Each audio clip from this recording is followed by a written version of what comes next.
Upor pese. Upor pese. Elengya upor pese. Ya tato. Faga solo le ne ya fia filanga o le kulanga fa le kongure kau.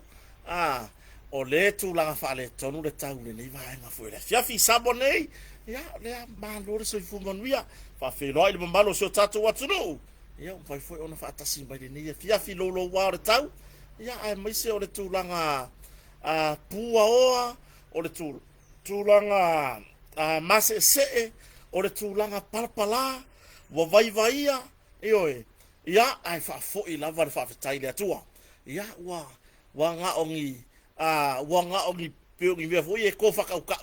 ai le o ye se tulanga fa pole na ile me balo se tato waturu ioe fa fe lo ila se tato waturu wa fa fa tasi mai le ni ya fiafi ya po fe lava le tu le la lolangi o lo e mafuta mai ai fa fe ro yatu i le suafa manu malo tato ri fa ola o Yesu Keriso wa mafai ona au mailo soifua ma se ola vai o le nei whatawaa, whawhelo i nei o tātou tina ta mātutua, i o lo tāpua ia o tātou whaiwaro whilima, le aso ma le aso, mai to tonu ainga, ai mai se le ainga sa le vi e le ngalo, i o ia i whainga tālo sanga, a wase manu i o si o tātou atunu, ai mai se, ia o nei o tātou ainga o alo ma whanau, o loo ai tau malele ia tunu mamao, au wale tau singa ma sosoani mai na i tātou ainga i Samoa nei. Lea wa o tala no atu i lalo tātou whaleo o i Samoa nei, ia pe ona masani ai tātou tala no anga masani, ia fiafi taitasi, ia talo sia, ia awane i wanga ufapia, lau ki e ngi lau ka walo ke alu wa ise mea mangingo lele internet, e whai kako karangwanga, ai pe tai, ia ufapia, ka penganga fo, leo musanga ka penganga o mei kongo ka wale, mara koe lau mai fafo, ia ai fafe tai, leo tātou mafuta, i lunga o peau manganu ngalo ea, ia tātou tala noa mwha o ngale nei awa no lelei, ia o tātou wewa i foi,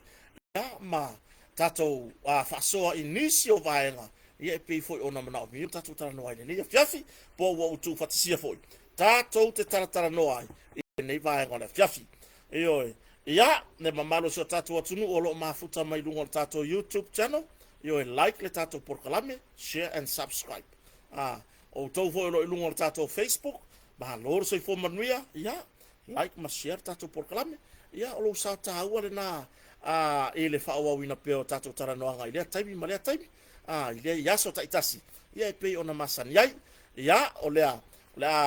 tātou whangasolo ai mua lavana mo mori le nganga whaafetai, i le tātou kampani o le motonga, i le fionga i le whaalolonga i alupe matasila va, ia masiona wharetua fo ia fui mono sufali, ia awa lava ia le whaawawina peo tātou au nanga, ia ma le tātou tautua, ia pe ona masani ai, i ona keti leo mafuta mai, ma lore so i fo manuia, se o tamamtua ia i ona keti ma le ainga, ia ma le toa tele o se o tātou ainga, leo mafuta mai lunga upeanga ta whailangi, whawhetai la le motonga, i le whaawawina pea, o le langolango ina, o le tātou taranoanga, i lea taimi ma lea taimi, ia Selina Amen, laina tuu yang, ia ma le toa tele, ai, o le taimi nei tātou motonga, i le whapitoa o le whatari malo, o loo o voi e for kako SSIT lava o LFP kaki o lai ia malo se ho nga wa fila pepe malo fa fetai fatasi mai o le alu fa pitoa tato motonga fatari malo talu mai le Valentine's Day pole aso le la ele ka ungo e aveimo me fu alosa le ala fa o fa pitoa le tato motonga ia mo o nei o ngali ia po hape malanga mai o toia o ngali mai atunu mamau o wartu langa in fa la saboni le alu fa to fa mai ele so los fu mabadu le tato Valentine special o lo yai mo potu ia foi nei te to lua no winga nga o e malau pa anga laupa anga foi lele moi ai le va pea e moela upa anga fale ala esele siau le siau siam popo la ke lo lela se lau ono suta la mo le potu ai afa pe ke finga galo ya wako ma le breakfast ma le free wifi ka ma pe vai foi ma le ku so re ka ungo ngemia ma le free wifi e lua se lau se futa la o le taure na o le potu le mo le kako standard le tapo le kako mo ngari ia se lau ono suta la ai lua se lau se futa la pe afa pe e te tongia o nga wakula i o lau breakfast pura la vale umite ye o fa ye lima o breakfast lima fo ya so te fa nga fuai e tu langa le wifi le tato company por tato fartare malo motonga o le pokuralia e fo ngi e ka ilua poku le fo e santu ilo mai nge e lua nga poku fa pian kokomi o le poku le wo ko mankua ya ka fada e lua poku fa pia fo ya ka fada nga kongi le sa le sa le reunion na ala onga i pesenga e lua la nga poku fa pia o ke fa yakula kala o le me fa ye e o mai ga kokasi ai o mai ko kongi poku ka ilu le va fo nga mai asiata e lua poku tapo ala kama o le atauan kokongi kai mga sawa o fe sili la wa makele i mawala manu pe matsila kai lo ile fionga falo longa ya matsila ai o kere i mau kai ala wa fo ile wa ku foi mai o le ilo pokui ai la sila fia le le ata ele ai maso pokui ole il tato moto o ia ka e lua ga poku kokongi i le moto o ko ia ko ngare lo ka ko special io ya o ka ko special ya fa mai ai la so lusful ba vai se ava no le lei ia ai mai se tape nanga fa mati ia vai e kalesia e kalesia ia SSIT vai se la pouco por fa assim o la lava io ortulanga na ia tape nanga fa mati mantuale awai mana o mia na o ese mai le sunga fa fe nga mar fartua ia se ava no le leia mai to tongi se la potu saunga le mu i le motonga fai malolonga ai ia matu lata le taulanga inisio fofuanga ale sunga fa fe nga manu fartu ia ai mai se le mamalo le atunu io o to o lo fo inei malanga mai io ia ili fa pio fa piko nga ka malanga mai atunu mamau fa peo o to malanga mai mo te sala fa inisio fofuanga ya pia nei to tongi le potu le motonga io ia to tongi le potu le motonga te lata le taulanga i meolo fanga solo ia fofuanga pio na malanga mai ai mo to fo malanga mai mrixa mo inisio fa taunga lele bai lele lua se lau se fulu lua ko le breakfast io ma le tulanga ile wifi io fa pena ia ai mo se fio se tatu tu ya sawa o ke le mana malama ka ko o ke le mana malama ka ko de tulanga tato foi de ngolembia ile tulanga le o ka ko YouTube e al wakuro i lunga so le ka vai ku ngale fa le ko your connection is unstable please wait while we try reconnecting sika fiolai yo nga de mape va yo ko la fai vai fa senga ya ngangu mangimia re anga ya mar fa mo ma kwa ke le a senga luenga fia fai ya pe tu langa na lo te va ya tu sio tato watunu le lunga le YouTube pe ya re fo fa le kon ya ai vai fidangalo maliesio tato watunu le lunga le tato i tu la le YouTube lea ole o tangoe e fo nge e ka pe ka ko YouTube ai ka ko mafuta i lungo le o le tatu wa fo ni i lungo ka ko mele la le ngol me e wa ka le lo ase po le ase le le me la fa ise ngi ko inga YouTube fa pengi ai le mo le sira fia so tatu tunu ko fa ise wala le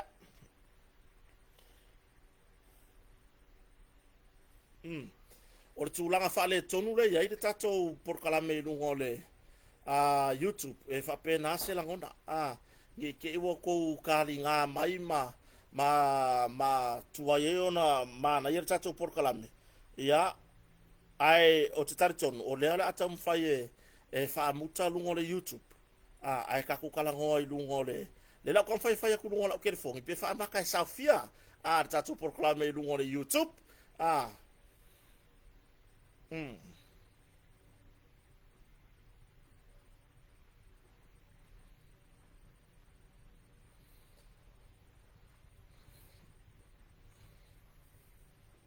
ya o tūlanga da whamaruru o tōle tunu wale la kwa ka pēka ko YouTube ai ka kalangolo i lungole o ka ko Facebook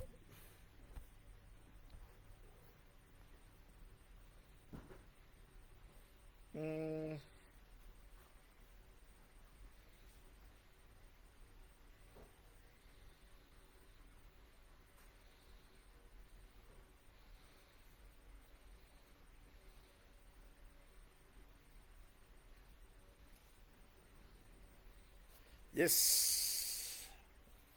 ya ka ko oro lungo ka ko Facebook ya wa seki mai ka ko lungo Facebook o tūlanga na wha maruru si o tatou atunu ona o tūlanga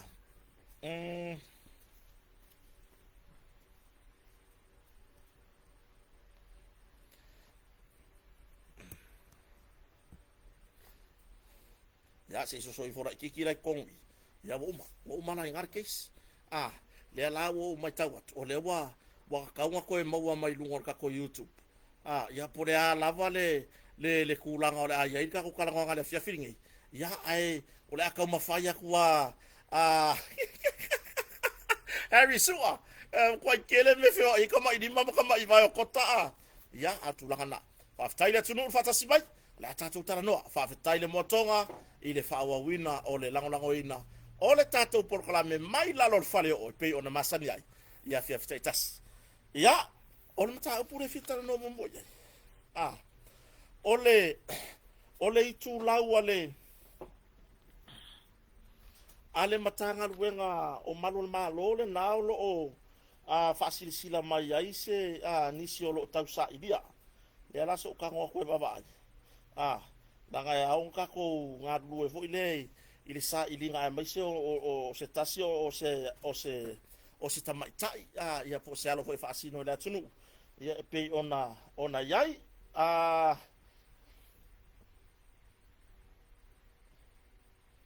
tanga luenga o leo o lo ye inisio la tunu o lo tausa ilia e ma se tamai tai talavo o lo sa ili mai i lungo le tu lao leo ya e aola ona tato fa ilo fo i tu langa dia ina e mafai ona fai ngo fiele ona toe fo ia ne fo ia lo la tunu pe fai ngo fie ona moa le sota inga male ainga ya ona toe fo ina ia le i lona ainga fa pe fo i se tu langa fo ile kwa ke le ase fa le ko ngor ka ko internet le ye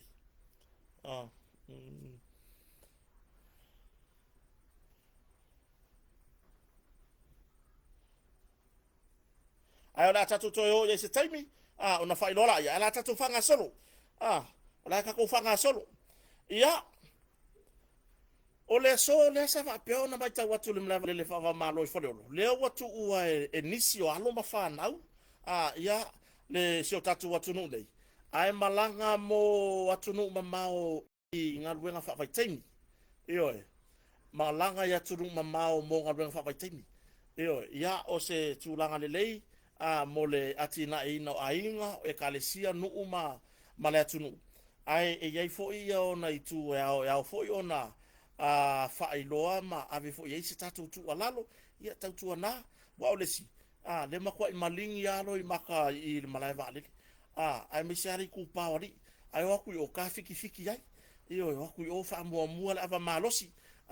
fa mo tu langa i tafaonga ai ngalo ai le tapua inga al fa fine o le fa nau ia o nai matua pe fa pe o soifua ia sa va no le fa pe to ai tau no i meolo o atofa to te ngā rue ai ia se i faile le ngā ruenga io te le sao fo o nai ngā ruenga mo le atina ino tatu ainga i sa mo nei mai se o mea fai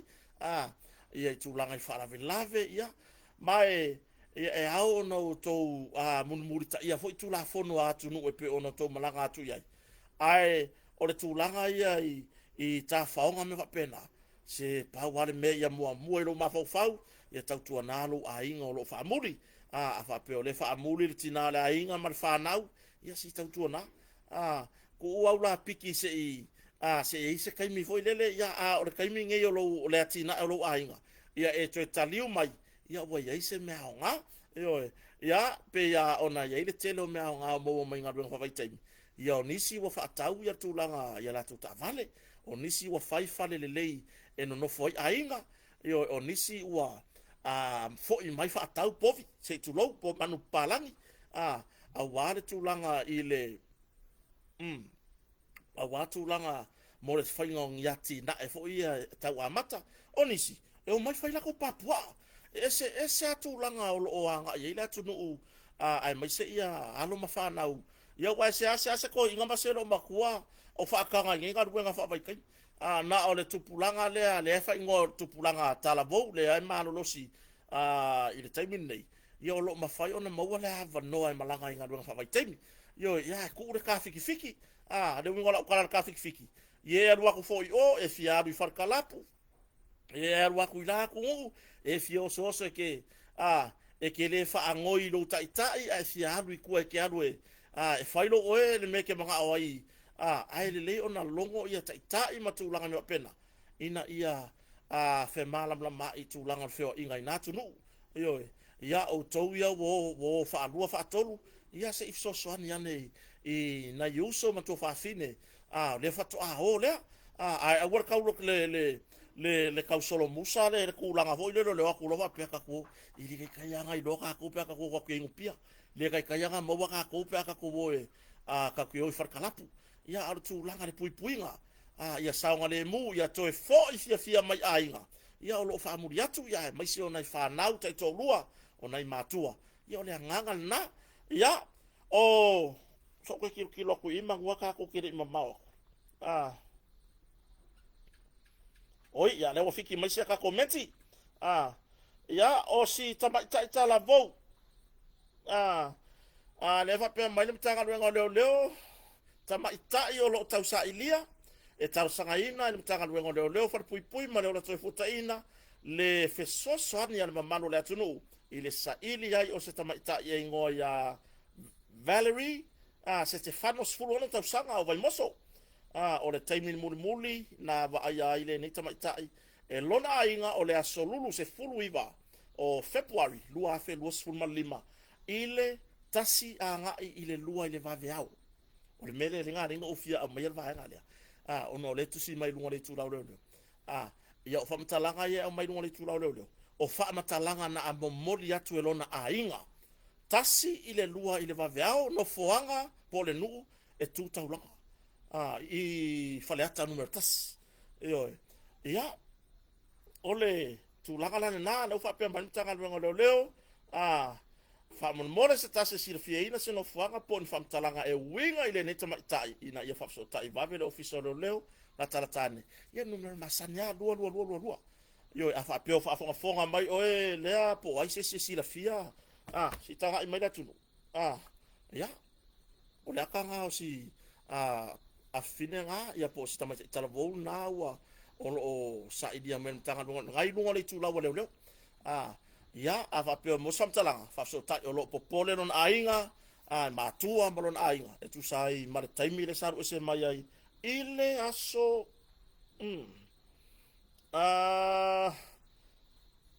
Leonardo se mai la so lulus fulma le vo February lua fe lus fulma lima ile kaiminga kasi le lua va veao yo ia ta tole le fanau talavou yo si tautua na ua lavangi e mingo ia ke aru se mea whapenga. Ai o loo tau, o loo popole na yo matua, mese loo ainga, ia tau ona e tanga i le lei pole ale tūlanga, ia e tupu mai, ia ele ngata le popole le ainga, ai mese lava i matua, ia lea taimi, ia tarusi ia a whapea, ia lata mese taimi whapea onto e reportia na tanga luonga leo whapea onto e mawai, ia whapea toi fo i for tamai tai lona inga ia tu langa na ta tou le fa na tala vo a mesele fa na tamai tai a wangi o ko ma fau ko ke o ese fa penga ko ke le lore popole ona i matua ko ke le lore tu langa yo o ye le si matua le popole a mesele wo faita waso e ta tau lava ona longo matua e a fa pe o ye se me o e fiaru yai ia o le taimi na o se va vea ye le se taimi ta fia ai il termina la fai malo longa la tunu o le si tato takatare sa idia mai mo se so sane tanga longa de lo o le o swafo si taulele ale simingi sa fasu fitu tau sanga o lo topa o le taimun muli na va ai le nei ali elon ainga o le aso faraile lua o February lua afe lua sfulma lima lo winga fai si leba e falo longo mai oe simingisa ia po nisi si la fia ia si ia fodingo si tamaria po seri talavolia ia si so soaniane so tailo fiso leo o lo popole fo ilona ainga bo fai si leva a fo la so lua February oka bo leva bo umi aso yang aru ese e tatau ona na vavelongo o le popole au ainga o lo yai ar tu langa le na tatou whanga solo nisi o vaenga, a whape whafonga mai o tautua te sila fia pe moni whamtalanga I menei, ia, whape ona longo le mtanga luenga leo pe so tai ainga, mea ole ile kenge ole maka whau, ole ile ole maka whau, yo, a melo tau sa ili ma, ia o se tūlanga I whapapone ainga, o, leise tatou matau, fo nei, manuele I mamau atu, a vatu ase tu alalo po se ya aru ka kwaru tu alalo mole au fa salala mo ila to la tu stala ile tu langa ile mata upale fo ngia uia male mtanga male company vale pe ya no fa ya tu la watu I limo o la lo ia mata upu ai ole wingola tala la fo fa pion sa no mer company vale la foi watu ile la tolo ia po le ase tūlanga iai on wha ola ia le mtanga ruenga leo le lato mtau ia maua o tūlanga naro iai ai o le winga la utala le fia whailoa le fia fide ma watu se tūlanga o le au mai pea o le au mai pea ma le whaawau pea o na au mai I lunga o penga ta whailangi o ata pio inare watu se whautuanga kalango aku la au ia langa e pule au ia foringa e pule au I lo waka ma e kakaunga ye la wa ya kakau ke fa ya koi au ko ke koi au ma ya lo waka I lunga de ala wo fa ya le fefingi ava pe fo ye e sau noa ia le CEO fo yo le company vale au wangi ko ma ya lo waka I lunga tu la pena o le fa no no o le fa no no ia tatie ya au ya o le afianga I tala tangata o le CEO o le company va lele po le sunga fo ia fau o fatutiem o le afianga I whamatalanga na lafo ayon mele le manga o le ukuskala ia e ku mai lunga inga ia fai iai fina ngalo le tunu ma ua o ai lo se tulang fo le wa kalofa I le fo tamani o le tunu ile afianga I whamatalanga ma me pena kalu ai wa ko le o va ai me ko ke kusi ai wa ko o mai le vai ka sasa mai ale amakanga vai so le wo o mai le weekend o ko sasanga mai ngal maka upuria o ko sasanga mai e atangia mai e au mai mai le winga alua ngai kua o ko fa le nga yakia ai o te alofala ile tamali ile pole le company vale I tala la lafo io I fa matalanga la lafo le tunu ya tauia ne I mai tau mai I whapea po le ale wo whak sa o kou ia la kuskala ko ke koe au mai aro I lunga lo waka ya ko ke vai ko ke re aya pingaki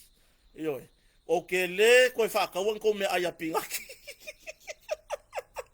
io o tūlanga na le wo tu alalo atu ma le nganga tu mur fa alo io o to da tu stala fa ngaka ngi io le ma fa ngo kilo I foi le si tu tatia ya uia wa masani lo tangata I mo me upula lafo o lengei malenga I wa masani ai tilo ile si tu tilo ile si tu o matau ile a fianga le ala le wingor ko mele fai kusa woko o mai lunga le ka le ipule or company valele e la lafo yai upo le tunu wa ba ku lunga o ka la lafo ma yai upu ya ngala wa feo lolo la le afo le ngola kwala wa feo lolo mai le maka upuri nge matou te tala no ina mal samo e wis ngai lo o mea ua la lafo mai yo ya ma sa va no le foi no ke fa pe ko ya ke o ko de le la lafo mai ke aula se hala ko o ko ya ko fai mai la lau mai le ama se o le mea nga sa mai ya nga le nga sasa ma nga kan palau ka usanga ke nga sasa o le o mo se ko kupe le ai o mo se kupe akota ioe ale mo waila ka kupe ioe le mo wa kupe akota ioe o le mera ka le ka lo fakwa o ko kala ioe ai vi wa ko profile so le o nisi o tina se ka kiofo ioe o nisi on matu tua yo nai tama ioe ma ku ku mambao ya kia ai o le winga la tala ya o ma sangi me va pe o va ku ui ma ngai kwa fai mai ma fai mai yo a la tu ala lo le te to la tu stala fa mo mo le fa nga kai nga ko vai o ko mai ro wa kai lu yo ya mane mata upu le le ha tu i li mortu la fono la fo sa no mai le afiona fo i le pure silio company vale le la wa ave la to loia ya na fa tu ina le o se la to po le ase tu langa la to mta upu mo le matanga luengo le ya le foi la bo ka pena wia yo o le foi la wa ka pena ya wia ai le fa pela la fa pela ko sa malama ya ma ko au mai lunga so ye ko kiola sui ko kiola ka fa le hanga yo sui ko kiola fe mo wa i ko wolanga ko ke fe pula fi mai ai ka la fu uma ko maka o tu langa le na so ye ko kiola fa penga ele ai ma se ko pa we mo yo ai mo fo se ko pa we le lolo yo ya vai ga sasa mai ku wange ya ka ilunga hawa ka ke fo ya ga ku foi au sasa mai lunga le Globo News Spice au ren ko me kusi aru ka ya kusi la ka lonka mai lunga la ko mus pepa fa sala ha wo fa ya alu ka kusi la ka lonka mama lonki ngai lunga la ko mus pepa ma no fa sala yo aga wo fa ya ko ke fia maka la ya i la fonga i le fa alinga fina ngalo le tunu mala fonga fai i sieta mari ia onga ku upu wala lafo ya i le tunu kan wai le ko ka ngofi fu ama i lunga mahaka iyo onga ku ya tulanga i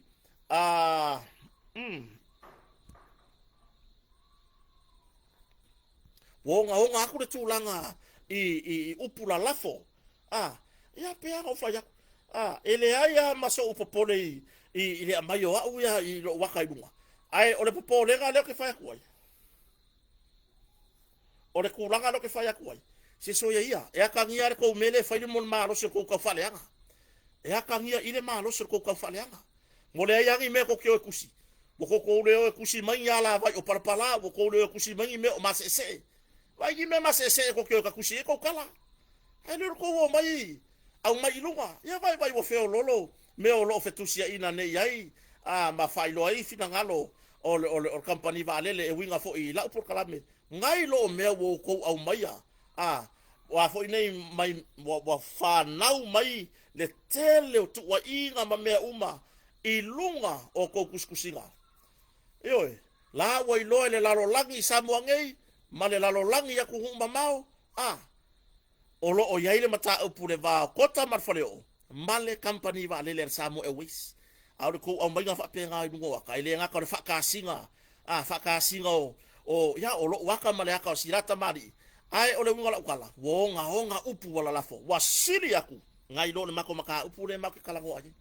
ya plano va ele o sa mtala mta upu le nga lo we li mo o lo ya ma pena fo ile lai tu yo ai piano fa ya tu o ta pena ya wo ta pena ya inisi wo tu si fa mai woloka eoi woloka wa ma se vai de mau fa makalanga fa valea eoi se vai mau fa makalanga foi ngai pa wala mela kalo le si ku ya loka ai ola kala la le la fo ya e o ki ese si le loka o le ale winga le loka ya oko o se me ko ila lo ese si be ai ele ko ila lo kota se fa pui mo ya la kala eoi awangi o ko wo ma fai nga kala se awangi o ko wo ma ka fai e kala ya ku fai mai lale woloka lale wa ma fel me o loka ai fa pe foi e ta pena le matanga luenga le loya al samo e ways a se la to mata upu le matanga luenga leo sila ya ile matanga luenga ma itulanga uma ma fa ono fa iso morianga ai mo kwa penga kan o fiar wa longo mai e la wa ya tatau e tu ina mai sa fa mtalanga po ole le ai foi e fa tino pele ai e la wa ya tatau e fa isa lo ya po ole le ai foi e la wa ya tatau e fa sa ile sa lo ya mo lo mata pu mo fa mas donga te mana o ye pele ai ko ko pena ko ko pena se agora fa maka o me fa pui agora fa maka o me le loka ile o que se loka ai anga fa apea mai ai anga ko fa apea mai lale wa kaula le sami o ka fa kula ele ui ka fiola wa ka fefe ai ka se mari wa ka fefe ai folo ka se ava yo o kulanga o tulanga ia ile tati anga ta polo ia nei la lo fa tala noa la mo sa noa mai le lai tu ia le fo wo fa to ia la wa avela mta upu ila lo ia tanga iai po le ar tulanga iai o le makala ile lai ku o fai kala inga o ku kala se mele le mo ko ainga ai ro ko wo fu ai ko vinga mai me vela ia wanga le mua ia le ngukure me mawa yo so ia so ele fai inga pe ko ila lo popo se si ka u boyo se ave modia maloka yo fa ko akali ale me ka u le fa maungi o modia i luma fa msino se upu le ave modia ma ave kafia ele ko ila lo se si pe fa pe wa fa maungi i ngasa ka so nga kula fongo le ai fa ko akali al fa msino inga ua kau ngūru maka upu ilu mo fonga al whamstonga.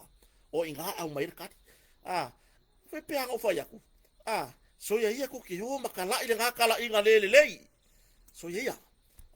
Akire inga kou fia ai, akire ianga. Nga ai mō la poa al whanga ua kota ia malanga pato. Lar kou meo mawai. O kou ai mō la poa, ia nga mō la hiki mega koke aia. Oi, ngale ai mola po lo po malanga fanga. Ai ko ai mola iki ya. E uma foi por calame mola po afo. Ai ko ai mola iki o mai ai ko mola po. Oi, o mai ai ko mola po. E ala nga ai ko tal mola po ai querer faku. Oi, so ia. Le ala tu alalo ile vasenga tu sitala ile o ia ele nei fa tau va wa me moni me no vai atu o ko vian ko o fa ku skala mo ko ku si pasi mo ko fa ilonga ave pasi mo ko sila pasi o o ma ko inga pasi pasi fa malu ya o pasi la o papa nga mo le tu alalo atu le ayo se ku si pasi le uneducated kota marfaleo ku alalo aku ya ki o ko fa mo au ke ko mai lo wakairu e ko le kai me ko malanga mai lo wakairunga ya nga ko maka lo la ya o le mele la wa ko ya ke o ko e le ka wa ku ai maka le mo o le mo foi la ko fe lo ya ya no fa tu ta no ina vai ya o ke ya ngia la fiafi o le fe sili wa tupu mai lo ma fa ai punga mai lunga le press release ale lo ka o si o ka mo ku ila ko mai mentira hey ala mai tas no to fa di mo no fitu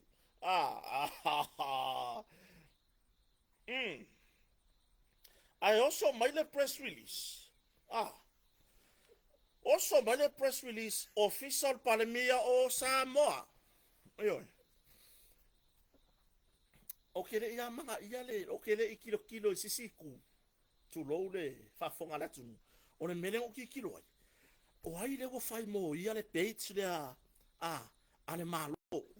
government of Samoa official palemia o Samoa o ai le go fai mo ia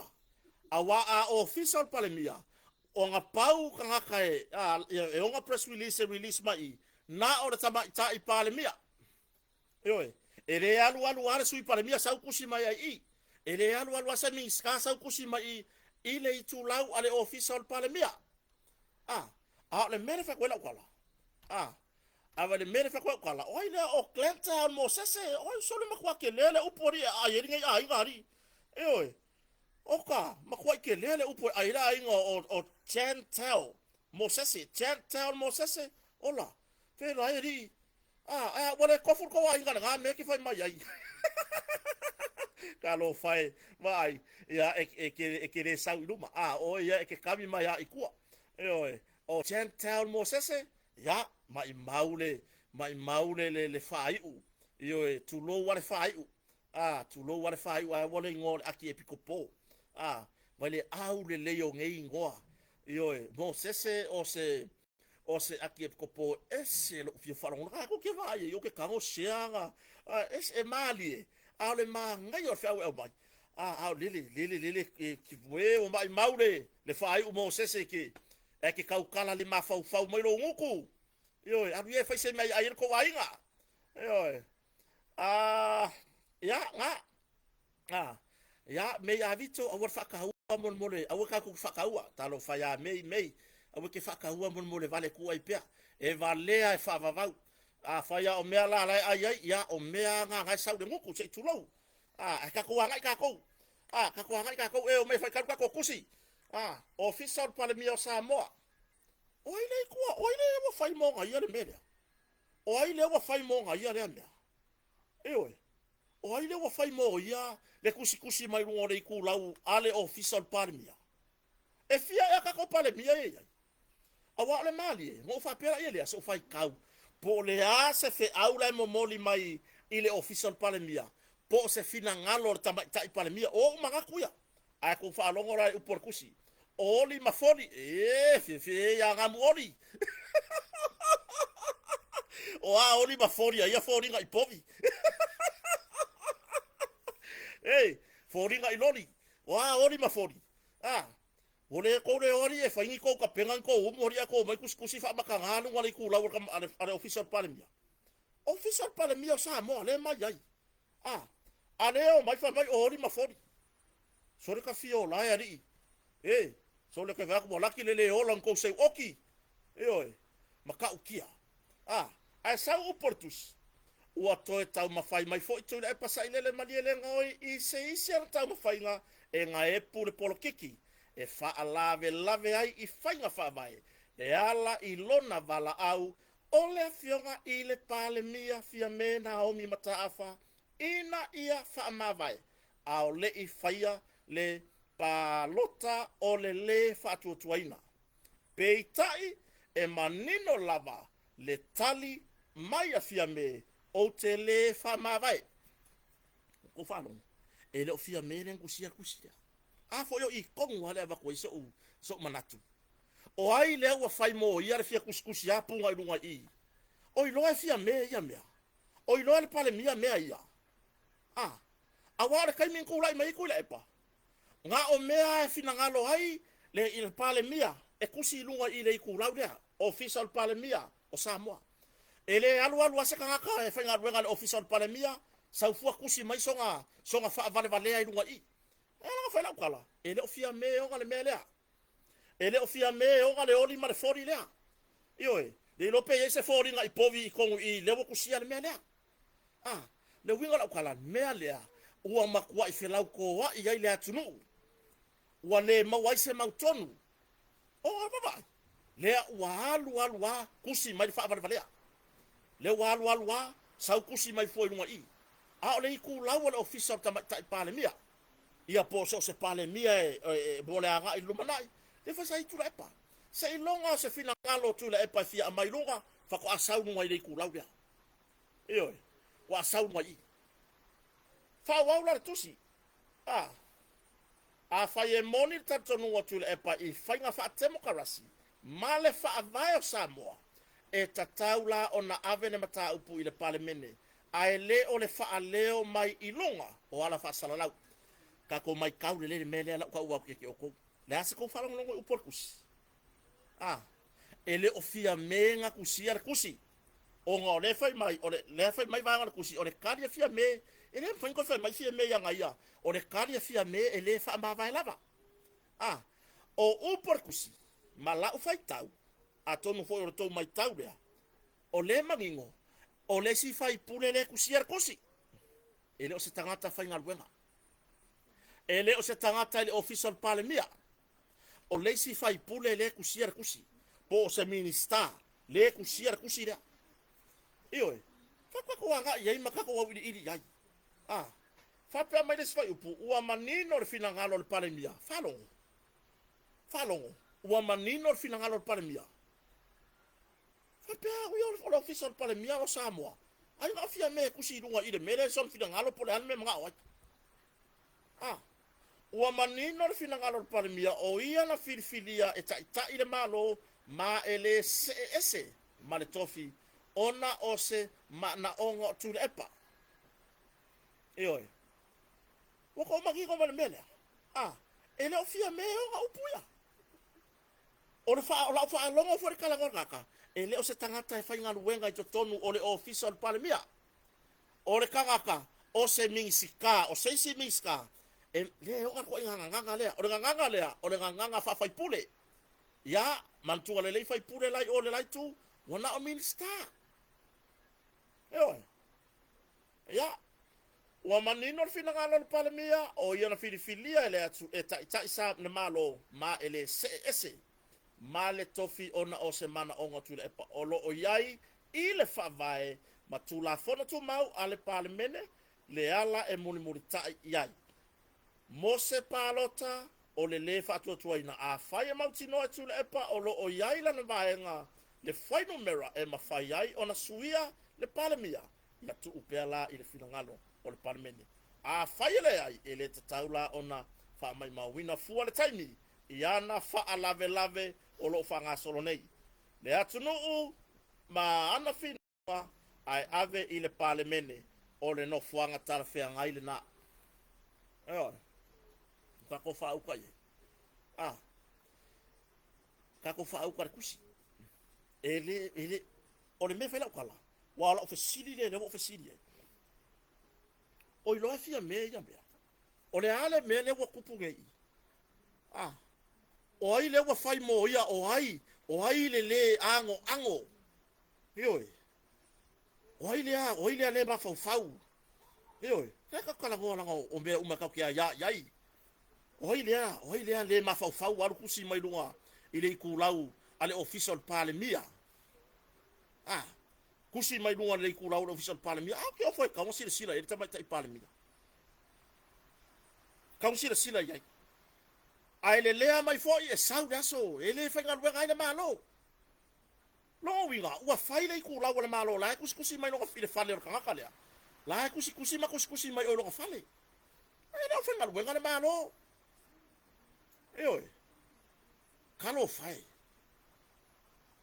fai alu ai fua mam alu ai fua male maaya ia alu per masengi alu per laptop alu per kerfongi fafanga le maa wanga luenga le malo ai lo le fafanga o maa o masingi e fa alu fa vale valea awe ke faia me al malo pe yong yau mea oi manino yo le fa urukala le kula official pal mio Samoa sa kuskusinga ele magufia mere kusima o leisi kangaka o leisi kangaka wo fia oso wo fia vai peke au fai peke o oi vai le malo si o lau savali pe o ko ele wila ngai ke yai oi tulanga na le ikupu le mea va pe la ke mai kau oi taimi o le fai nga maro talwai ale hero pipi se longa se finangalo le palemia ia fa kwa au mai ngo la ngai kulau le kulau o longa ofisa o upu saka fa pe mai wa faari se fidangalo fia me tua ngi fam kala e tu sai mal fa sala la ngar tai tai o le tua ngai fam kala mai fa penga a le oso mai o le oli ma le fori fori ngai povi yo oli ma fori le ulu iloli so ia ko ke ola fa makau ya tulu se vai bole ka penga sa suavai o ele ngusia le melea bole fafanga le maa o lau mori wila, bole fafanga le maa. Ke ua pere pawa. Mea ngai ke ka penga yai. Mea ngai ke ka penga yai. Le tūlanga lolo wale tau, fafanga le maa o mori wila, fafanga mai po a uma mori. Fafanga ko maa o mori wila lini. Mauma. Ia ai ka penga ngala fafanga. Aso lolo wa, fafanga le maa o mako mori wila. Fafanga le maa o lesi mako mori wila lele. E ongo mako mori wila, mar se furu ongo lale kongi o lele ifanga. Kufa kasi fase rau lima sifuru. Talofa Pauli. Talofa ho itole afoa sina ke fio lai o ngeimia. Sone, se ke fa yakula ukala. O maka ukia. O le halo lo le kusi mai. Fa saudu ngo le kula le malo. Ioi. Longo winga o ngeimia. Sone pe wo mala ko la ko ainga. Ioi. Vai pe umi. Ioi. Fai pe umi. Maka ukia. Makanga. Ioi. Makanga. Ia. o fel bena wo o yesi ka kwamio a le mela fela kwala mele fela kwala nga tala noa nei le fionga tete fono le la udel malia toa ile tato fontanga tu stala po le fofola le fala batu stala ile as Australian nafi ma fa mangingo ele hese meka o se fast government ana na ke ile le sen mai le tunu ele le fa kasi mai ale mele ilunga le tu lau e foringa mai ona ko ka wa nga yo